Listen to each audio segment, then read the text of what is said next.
Haciendo Historia Familiar Iberoamérica. Es una comunidad académica, cultural y educativa de carácter independiente.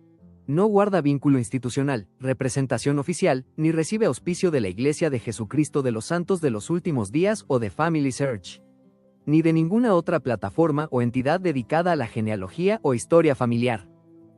Promovemos una genealogía ética, responsable y respetuosa, enfocada en preservar la memoria, honrar la dignidad y conectar generaciones con integridad.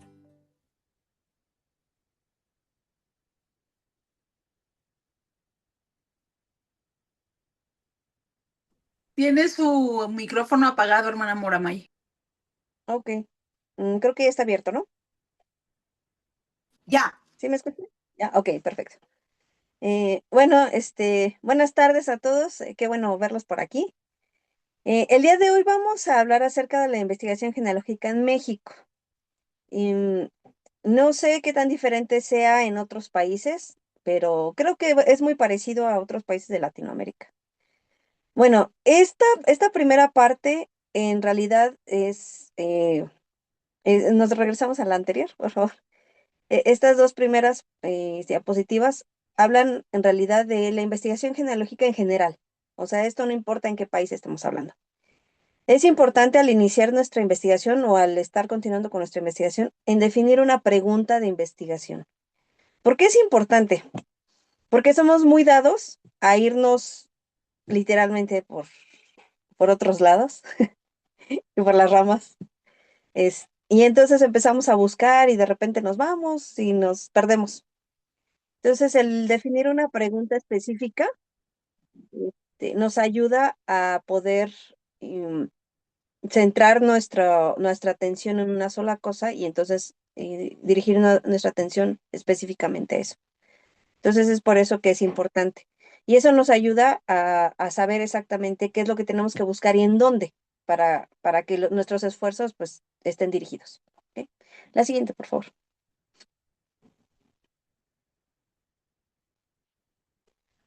Ok, entonces el camino siempre es de lo conocido a lo desconocido. O sea, es decir, las cosas que nosotros ya sabemos de nuestras familias y qué es lo que queremos saber. Si nosotros empezamos como a especular o sí, como a tratar de adivinar que, cosas y saltarnos generaciones o eh, parentescos o si, por ejemplo, yo quiero investigar sobre mi bisabuelo y me brinco desde mis papás hasta mi bisabuelo, dejo en medio una generación, eso es muy complicado de hacer. Entonces, lo mejor que podemos hacer es ir caminando desde lo que conocemos y entonces con las preguntas que habíamos dicho anteriormente, ir buscando cosas en específico hacia las cosas que no conocemos. ¿Hay alguna pregunta sobre esto? Creo que lo hacemos como de manera intuitiva, pero a veces sí nos falta recordarlo un poquito. ¿Pero hay alguna duda sobre esto? ¿No? Ok, No, bueno, entonces, ninguna.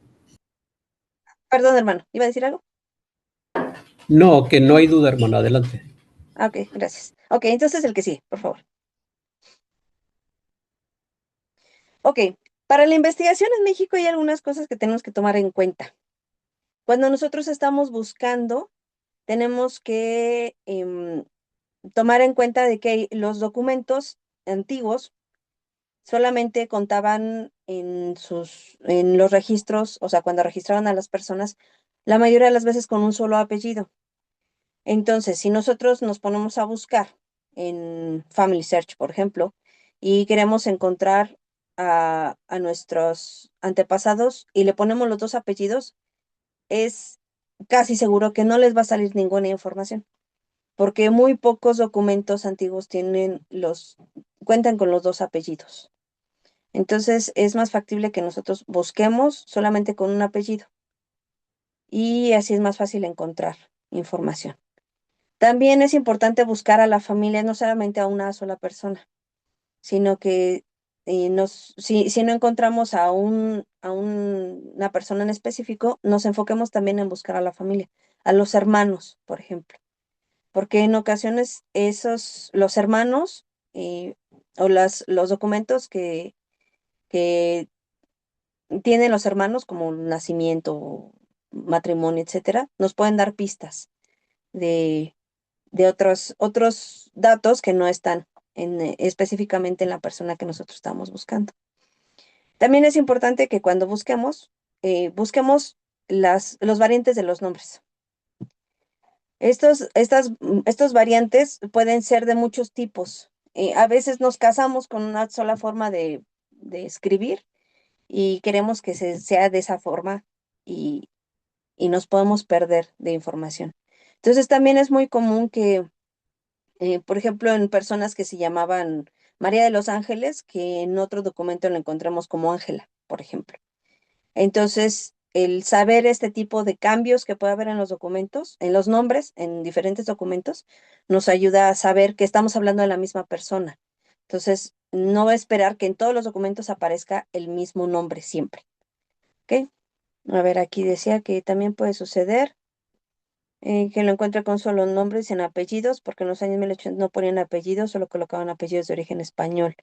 Ok, sí, puede ser, depende de la familia, depende mucho de la familia, este, y en la región, o sea, depende de la región, porque hay regiones en donde era un poquito diferente, pero sí, sí esto, podemos encontrarlo también de esa forma, solamente los nombres.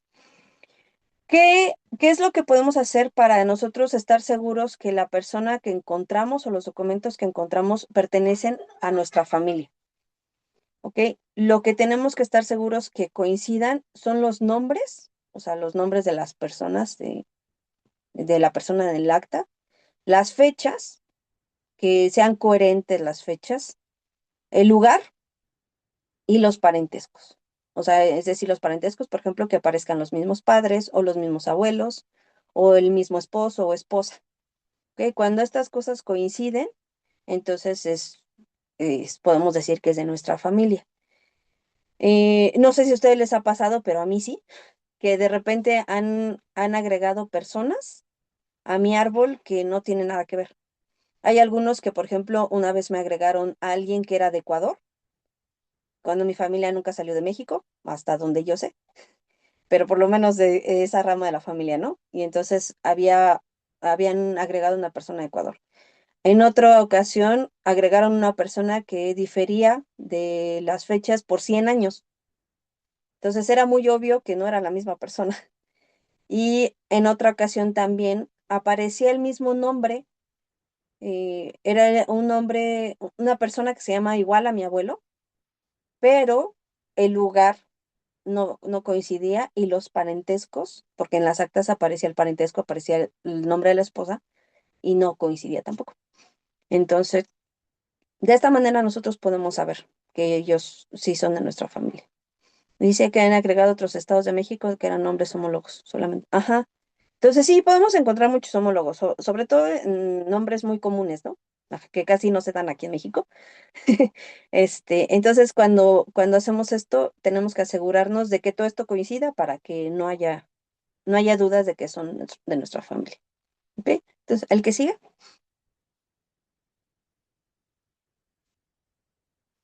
Ok, entonces vamos a ver ya más específico en México. Cuando nosotros estamos buscando en información en México, hay dos fuentes muy importantes, básicas, que tenemos que tomar en cuenta, que es la de la iglesia y del registro civil.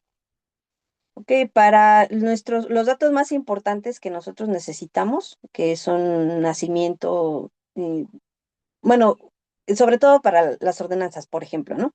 Que son el nacimiento, el matrimonio y la defunción. Entonces, justamente esos son los datos que podemos encontrar en cada uno de ellos, tanto en la iglesia como en el registro civil.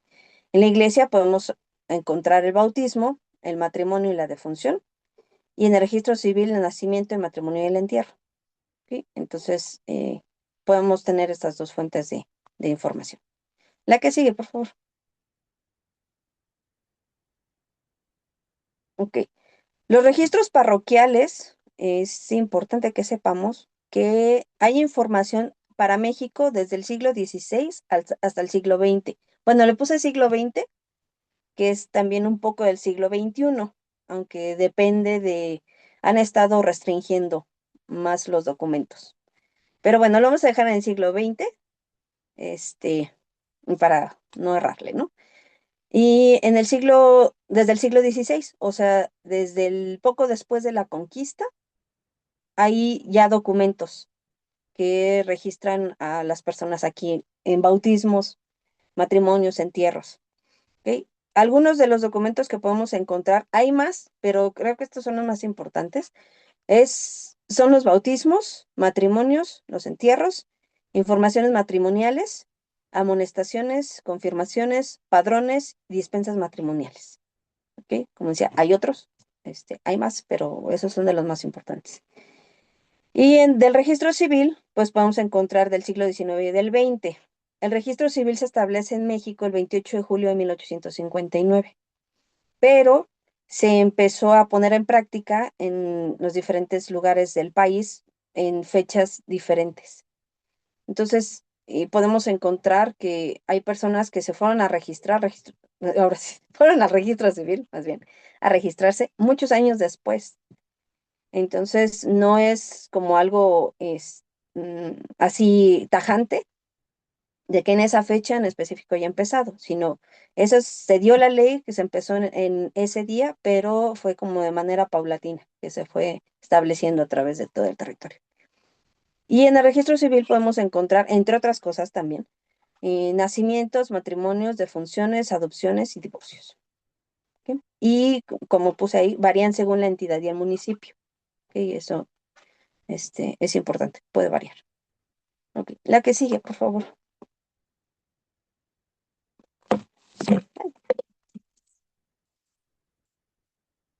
Ok, aquí hay que tener mucho cuidado de que nosotros estemos buscando los documentos que necesitamos en la jurisdicción correcta.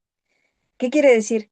Que nosotros sepamos exactamente en qué lugar vivían estas personas que queremos encontrar y asegurarnos de que estamos buscando en el lugar correcto. Les voy a poner un ejemplo. La familia de mis papás, sobre todo la familia de mi papá, pertenece a un pueblo que em, está cerca de un lugar que se llama Tulancingo Hidalgo, en el centro de México. Es un lugar, Tulancingo es un poco más conocido, el otro pueblito pues es un pueblito casi no es tan conocido.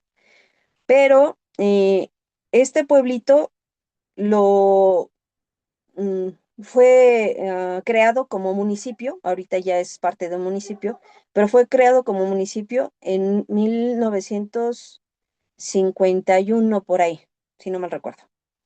Es decir, que los documentos que hay de ese municipio con ese nombre son muy recientes.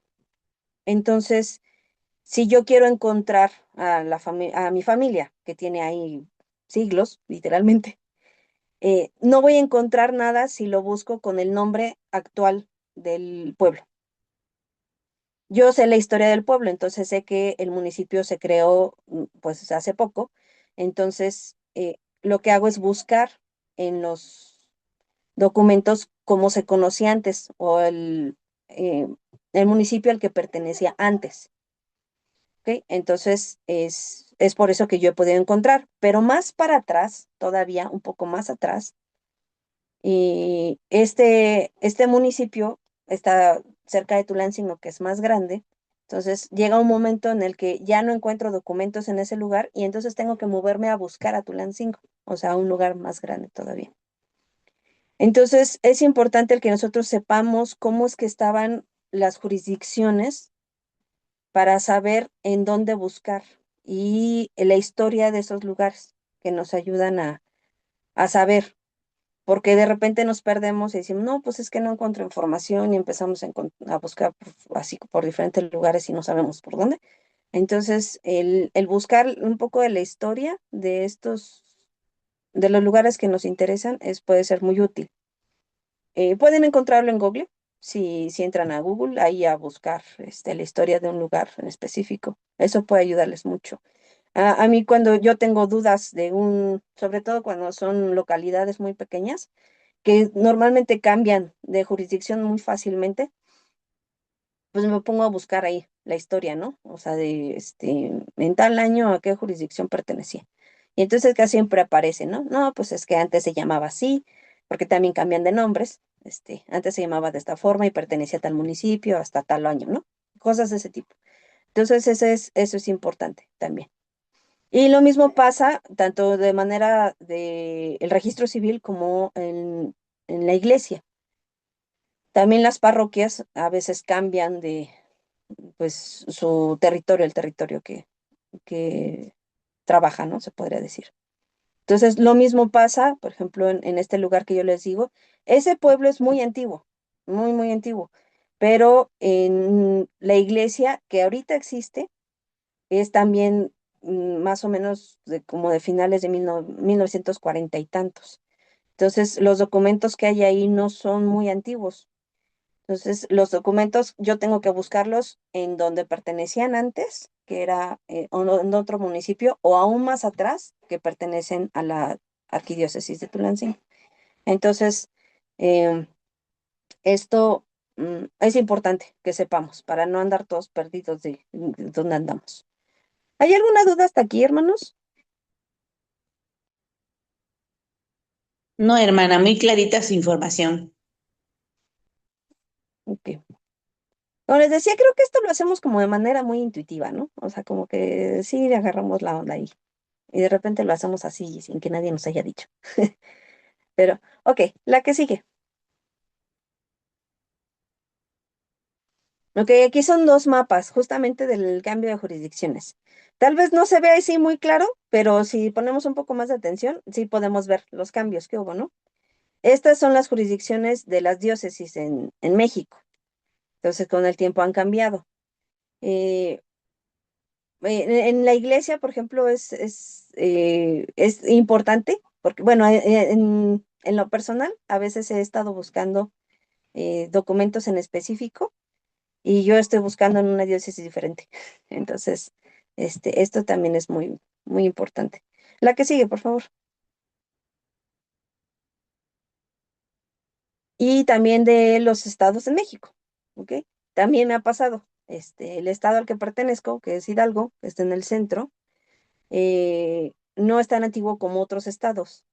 Entonces pertenecía a otras jurisdicciones y a veces se complica un poco encontrar información de esa manera. Entonces también el saber cómo estaban nos ayuda mucho. Así es como estaba México entre 1853 y 1864 y cómo está en la actualidad. Ok, la que sigue. Ok, cuando nosotros estamos buscando información y queremos ir para atrás, eh, una cosa que nos ayuda mucho es el encontrar el primer documento que busquemos, sea el matrimonio de la pareja a la que queremos encontrar. ¿Por qué el matrimonio? Porque si yo quiero encontrar a mi bisabuelo y me pongo a buscar su bautismo o su acta de nacimiento, no voy a saber si el acta que estoy viendo es de él en realidad, porque no sé el nombre de los padres. No sé si me estoy explicando. Entonces, supongamos que mi abuelo se llama Juan Pérez.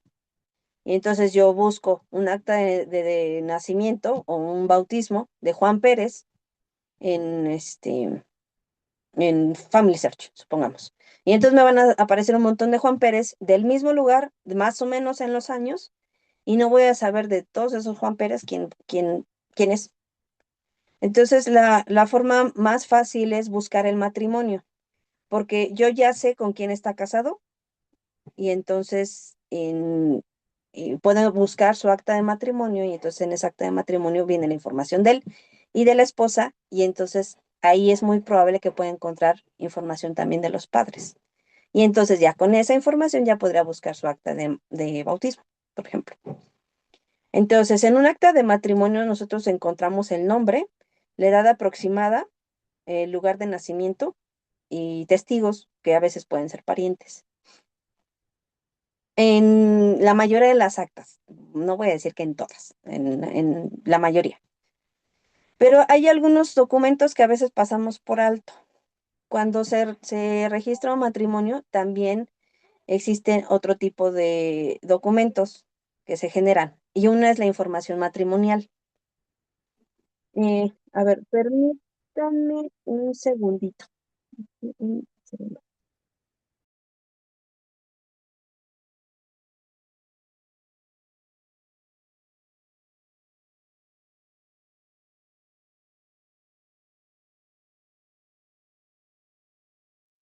Hola, hermanas, buenas tardes. Un favor, la hermana Mar quiere entrar, pero dice que no le dan acceso.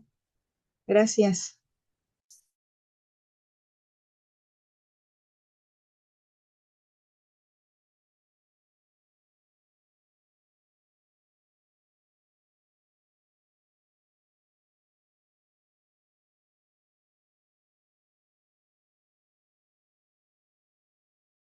Hermana Moramay, puedes seguir con la clase.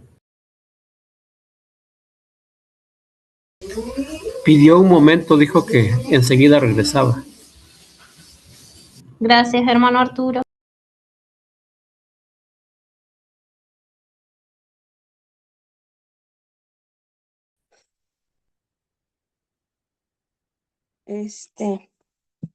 Ay, una disculpa. Ok, entonces, ¿hay dudas de lo que vimos ahorita, hermano, sobre las dispensas? Bueno, ¿puede regresar a la anterior, por favor?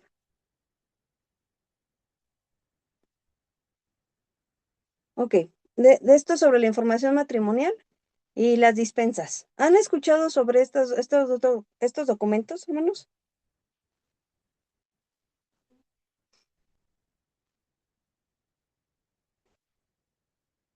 No, supongo que sí. Ok, Sí, hermana. es- Sobre dispensas, no estoy segura.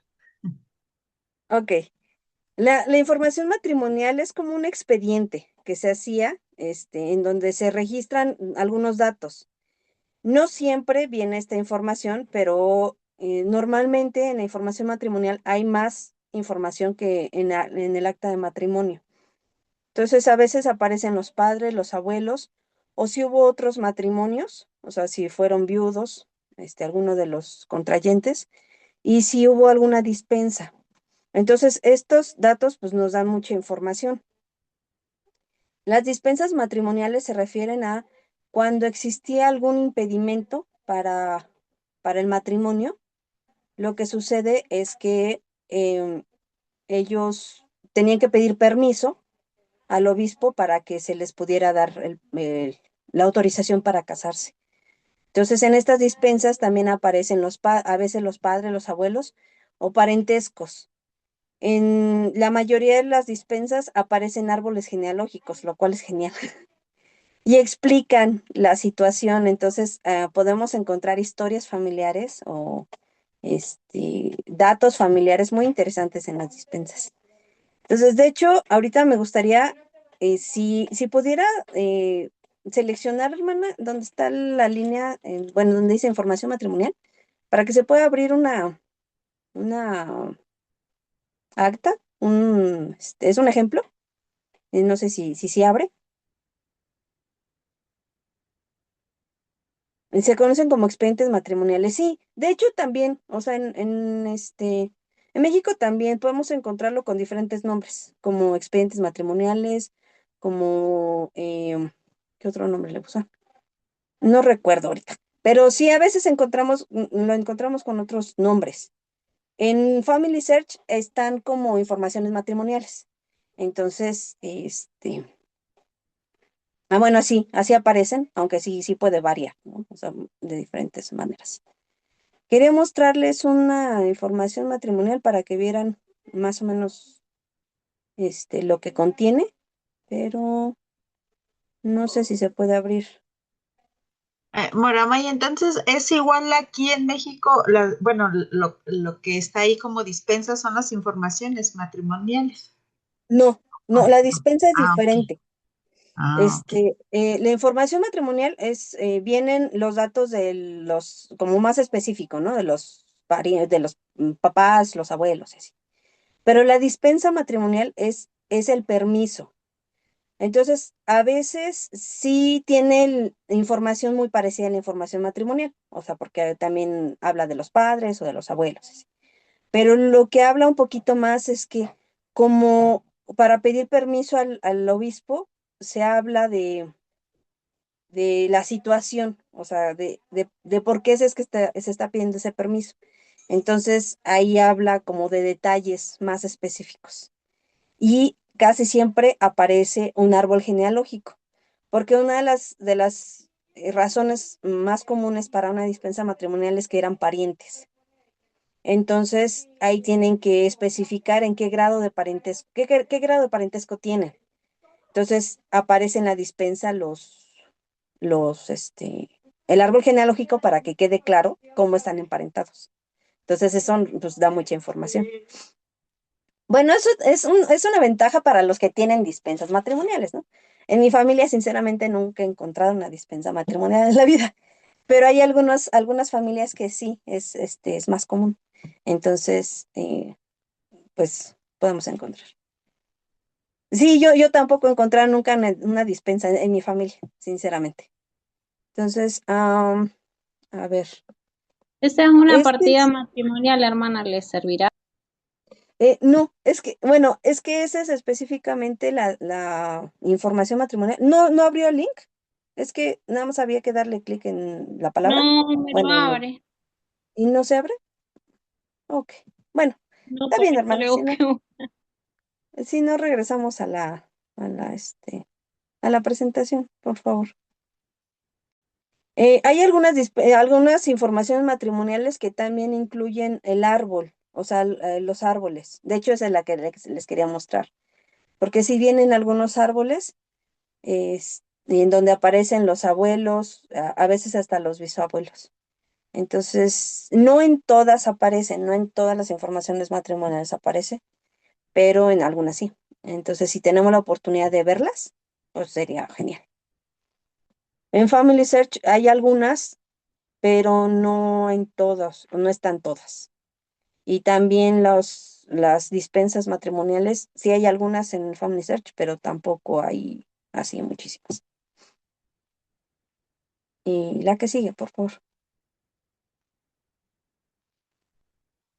Ok. Otros documentos que a veces no buscamos mucho.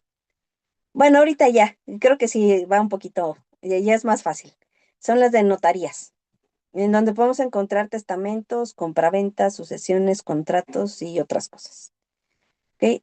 Este de notarías, digo que ya es más común que lo usemos porque fue de los primeros documentos que Family Search compartió para que nosotros pudiéramos buscar como texto completo.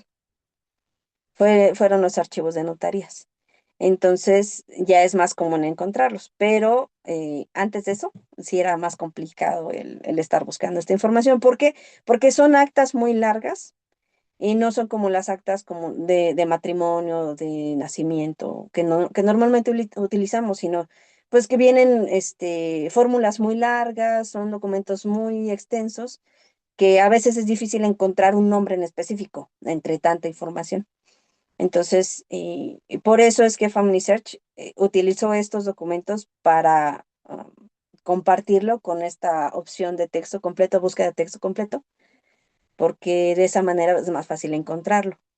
Pero antes era muy complicado, porque sí era muy difícil encontrar esta información. Pero ahorita ya tenemos esa ventaja de poder encontrarlos de esa manera. No sé si ustedes han utilizado esa función, pero es muy interesante y podemos encontrar este tipo de cosas como los testamentos y sucesiones, y en los que también se especifica a veces datos o información familiar o de la historia familiar muy interesante.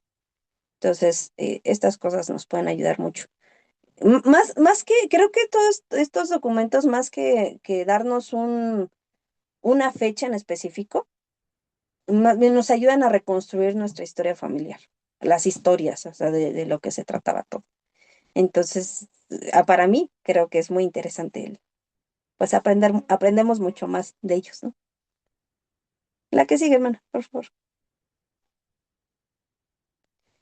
Y otros documentos que también tenemos en México son los censos y padrones.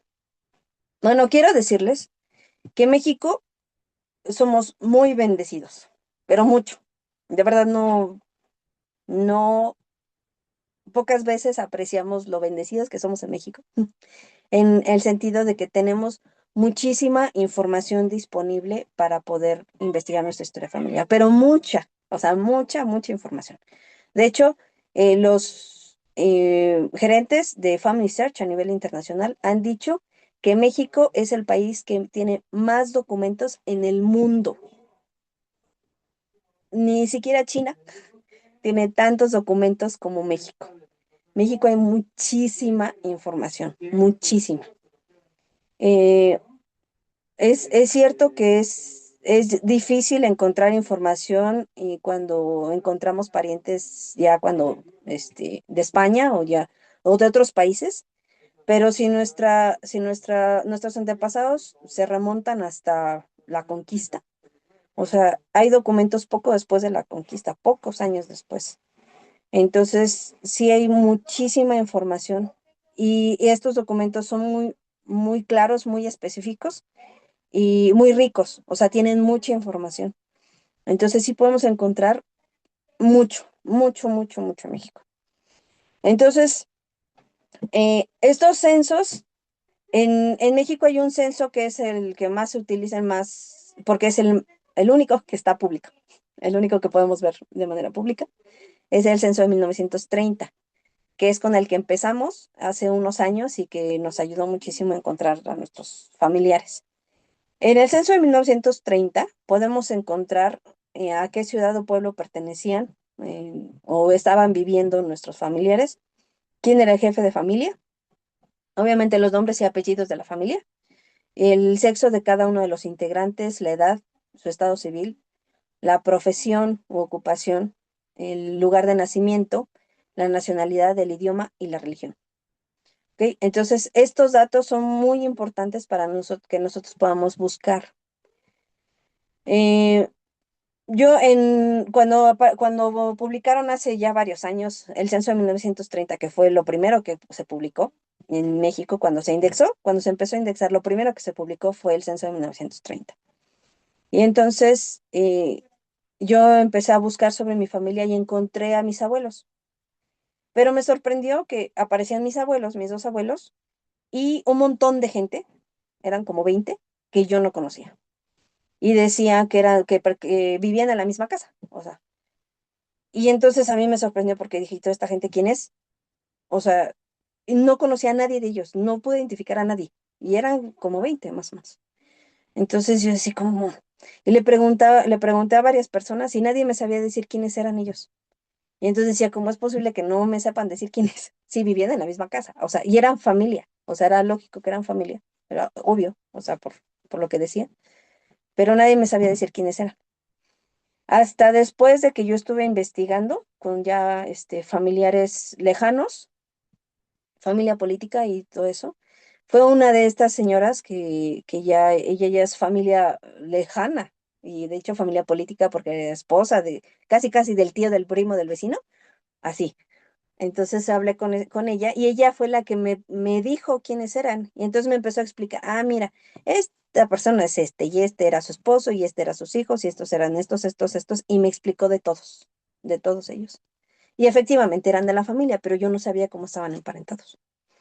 Entonces, el censo, en esta ocasión, el censo de 1930 para mí sí fue algo que eh, bueno, que me ayudó muchísimo a entender muchas cosas sobre mi familia. Y también sobre otra de las cosas es en la religión. Aquí en México, pues la mayoría de las personas son católicas y en esta época, pues mucho más. Y entre más nos vamos atrás, pues básicamente todos eran católicos. Pero yo encontré en el censo de 1930 a alguien de mi familia que no era católica. Y entonces ahí me complicaron la vida, porque no puedo encontrar sus actas de bautismo. Entonces ya ni siquiera las busqué porque dije, bueno, no era católico, entonces no, pues ya, no busqué. Entonces, pues eso ya me ha ayudado también pues a saber a dónde buscar y dónde no buscar, ¿no? ¿Ok? También hay padrones. Hay un padrón en específico que es el de 1790. Digo que no estoy. Se supone que es el 1790. que es como que se hizo a nivel nacional. Pero yo he encontrado unos documentos de unos padrones del lugar de donde es mi familia, de 1792 y de 1791. Entonces, no sé exactamente cómo lo realizaron, pero existen padrones que no son tan... Este de 1790 sí fue más general. Creo que por lo que tengo entendido se realizó en todo México. Entonces es probable que puedan ustedes encontrar información en este padrón o de este padrón. Pero hay otros padrones que se hicieron más locales. Entonces puede ser que encuentren padrones más específicos de su región, de la región en la que están buscando, o que no encuentren también, que puede pasar. Entonces, estos padrones los realizaba la Iglesia Católica y bueno, ellos son los que los tienen. A veces no son tan fáciles de encontrar, o sea, no aparecen así luego como padrón, sino sí hay que estarle buscando un poquito, pero vale la pena. Si encontramos estos documentos, sí vale la pena el revisarlos. Aquí hay un comentario. Descubres en el censo si tienes un dialecto que en mi caso se perdió. Eso. Sí, también, o sea, porque habla acerca de qué lengua hablaban o qué idioma. Este, sí, hay veces que, pues sí, tristemente se han perdido muchas cosas a lo largo del tiempo y el idioma en México es una de las cosas que más. Hay comunidades o hay lugares, hay pueblos o ciudades en las que todavía se puede encontrar mucha gente que habla ciertos idiomas, pero, pero sí se ha perdido mucho. Em, y sí, es una lástima, la verdad. Y creo que esta es la última diapositiva, hermano. ¿Puede, una más, por favor? Sí, ok. Entonces, ¿hay alguna pregunta, hermanos, de esto? Todo muy Todavía claro, no. hermanita. Yo los invito a que se echen un clavado a Family Search y busquen a ver qué pueden encontrar de toda esta información. El padrón que yo encontré de mi familia, bueno, de dónde es mi familia, no sé ni cómo llegué a encontrarlo, sinceramente. La verdad, no tengo idea. No sé cómo lo encontré, no sé ni qué estaba buscando, no sé. No me pregunten. Lo encontré y lo guardé en fuentes luego para que no se me perdiera, pero no aparece, o sea, si yo le pongo el lugar del que soy, no aparece en ese lugar. O sea, lo encontré un día que estaba buscando información de la Ciudad de México. Y entonces ahí me apareció mucha información de otro tipo de documentos y ahí fue donde lo encontré, ese padrón. Entonces, yo estoy segura de que si ustedes pueden encontrar documentos que no están justamente ligados o sí, unidos a los lugares a los que ustedes están buscando. Entonces, si se van tal vez a lugares más amplios, más grandes, en México, por ejemplo, en la Ciudad de México, hay muchos documentos que no aparecen en los pueblos o en las ciudades a las que les pertenecen, sino que se encuentran en la Ciudad de México. Hace yo años estaba buscando una información matrimonial que he estado buscando desde hace mucho y no encuentro. Y entonces un genealogista me dijo que él había visto ah, información matrimonial en la arquidiócesis en la Ciudad de México. Entonces, bueno, es muy complicado porque hay que estarlo buscando uno por uno. O sea, no, los índices no son muy exactos. Sí es complicado. O sea, él lo encontró porque estaba buscando información en específico y lo vio, ¿no? Pero es complicado encontrar, pero sí hay, o sea, sí se encuentran este tipo de cosas en las que a veces hay información en otros lugares en donde no deberían de estar, pero sí existen. Entonces, la cosa es que llegáramos a encontrarlos, pues sería maravilloso, ¿no? Pero ahí está. Ahorita con lo del texto, de la búsqueda de texto completo, eso también nos facilita mucho las cosas y entonces nos ayuda a encontrar más información de la que hace poco hubiera sido posible encontrar. Entonces sí es una bendición muy grande el tener esa opción también. Entonces, si no hay alguna duda, no sé, alguna pregunta, algún comentario. Quería compartirles las dispensas y todo eso, pero pues no se pudo. Si quieren, después les comparto las imágenes.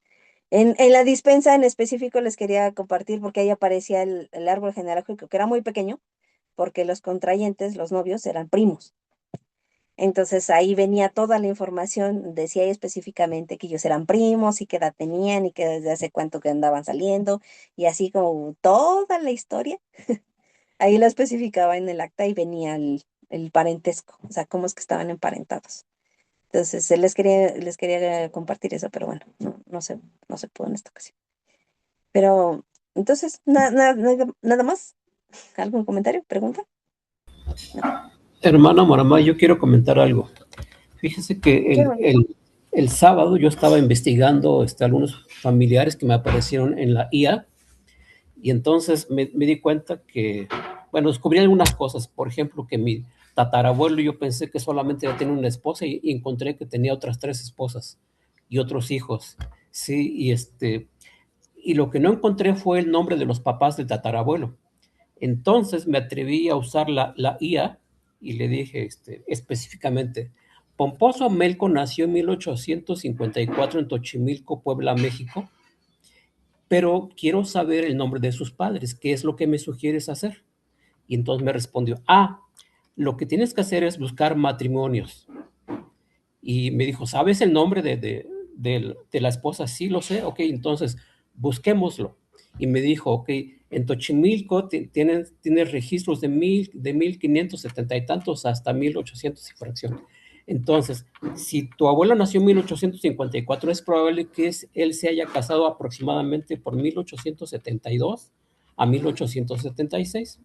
Entonces, en ese rango hay 200 y tantas actas, pero seguramente puedes encontrarlo de las 172 a las 180 aproximadamente. Y yo dije, qué padre. Y entonces empecé a buscar y con mucha pena no estaban esas actas de ese periodo de tiempo. Dije, bueno, pero por lo menos ya me dio una orientación. Entonces, yo puedo decir que la inteligencia artificial está jugando mucho a nuestro favor siempre y cuando la podamos usar de manera adecuada. Hay que darle instrucciones precisas para que nos pueda ayudar. Ese era mi comentario, hermana. Muchas gracias, hermano. Gracias y gracias por compartir. Es cierto. Nada más hay que, esta forma en la que lo utilizó el hermano Arturo, creo que es muy, o sea, estuvo muy bien, o sea, la forma en la que lo hizo el hermano. Solamente hay que tener cuidado de hacerlo de esta manera. O sea, él buscó como la guía de dónde encontrar la información. No tratemos de que la IA nos diga la información, no sé si me explico, porque alucina, nos inventa parientes. Entonces, la forma en la que lo hizo el hermano estuvo muy bien, porque estaba buscando dirección de dónde buscar las fuentes, la fuente, ¿no? De la información. Entonces está genial. Y de hecho, sí, la IA es una ayuda así súper grandiosa para que nos ayude como asistente de investigación. Es súper genial, porque nos ayuda también a encontrar, como decía el hermano, como especificar el lugar o saber, por ejemplo, si había archivos, o cosas que nosotros no sabemos, ¿no? Como las jurisdicciones, lo que les decía, ese tipo de cosas, ¿no? Eso nos puede ayudar mucho. Pero no tratemos de preguntarle específicamente, decirle, sí, dime el nombre de mis bisabuelos, porque no les va a dar información verídica. Entonces, de esa manera no, pero de la otra manera sí, y puede ser muy, muy, muy, muy útil, mucho. Muchísimas gracias por su comentario, hermano. Gracias. Y sí, es muy triste que a veces hay documentos que no encontramos, que se perdieron, eh, pero lo bueno es de que podría haber otros en los que tal vez haya un poco de esa información que se perdió. ¿Ok? Entonces, también es importante el saber la historia, el saber que por qué se perdió, o por qué no existen ciertos documentos. Y, por ejemplo, yo he estado buscando el acta bueno, estuve mucho tiempo buscando el acta de bautismo de mi abuelo. Yo la tenía en físico, o sea, yo tenía el acta, pero la estuve buscando mucho tiempo en los documentos de Family Search y no estaba, de hecho no está. Entonces, yo supongo, por las fechas en las que se realizó y todo, que quemaron los libros o algo pasó en el tiempo en el este, del tiempo de los cristeros, se perdió mucha información. Entonces también muchos párrocos y muchos padres y muchos también lograron rescatar mucho, pero se perdió también. Entonces, el saber este tipo de cosas, de datos, nos ayuda. Por ejemplo, en este periodo de tiempo también se sabe que hubo algunos de estos libros que se enviaron a las diócesis de las parroquias o cosas así para protegerlos. Entonces también puede pasar de que esos documentos estén traspapelados en otro lugar, por eso también. Entonces, bueno, todas estas cosas nos ayudan a saber más o menos qué es lo que pudo haber pasado con los documentos o con la información que estamos buscando. ¿Ok? No sé si hay algún otro comentario y si no, pues ya pues sería todo y aquí nos despedimos.